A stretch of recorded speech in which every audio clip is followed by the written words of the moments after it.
Hello students, welcome to my channel science in Hindi medium. आज हम science का 10th class का चैप्टर 2 का टॉपिक करेंगे, अमल और क्षारक के बारे में। तो 10th क्लास हम शुरू कर रहे हैं अपना दूसरा पाठ, जिसका नाम है अमल, क्षारक और लवण।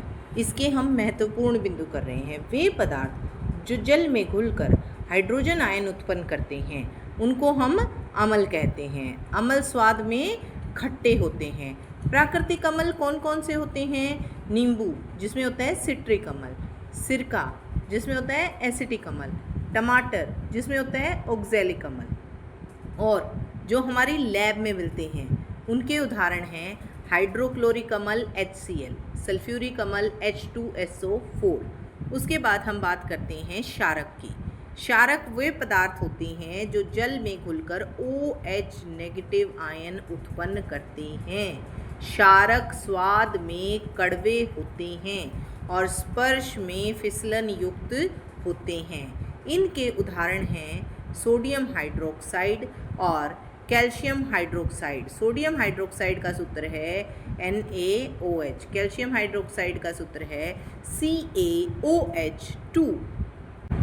अब है हमारा नेक्स्ट संकेतक। संकेतक को हम क्या और कहते हैं? सूचक।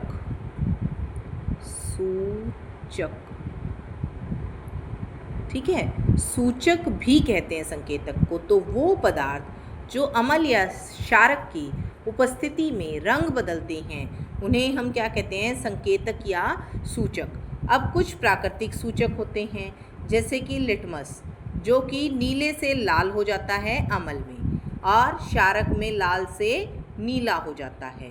तो जो नीले से लाल हो जाए वो क्या दिखाएगा? अमल को। जो लाल से नीला हो जाए वो किसको दिखाएगा? क्षारक को।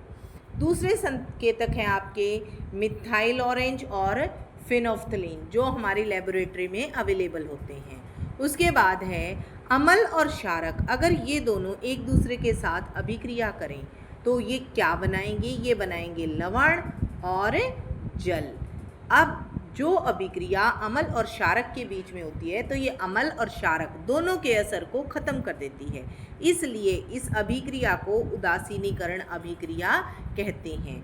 इसका सबसे कॉमन एग्जाम्पल है HCl प्लस NaOH देता है NaCl प्लस H2O, ठीक है। उसके बाद है हमारा नेक्स्ट pH मापक। pH में P जो होता है वो होता है पुषांश, H होता है हाइड्रोजन आयन की सांद्रता। तो पुषांश किस भाषा का शब्द है? जर्मन भाषा का।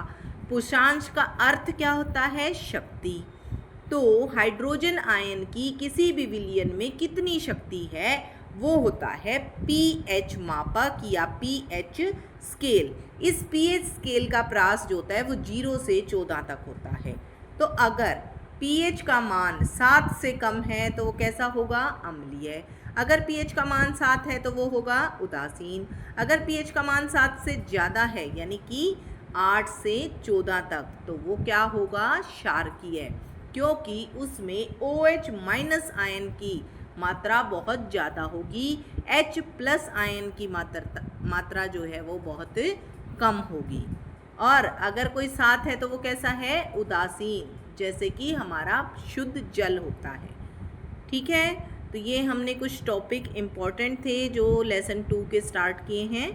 आगे भी हम इनके टॉपिक्स को करते रहेंगे। आई होप आपको अच्छा लगा। Thank you.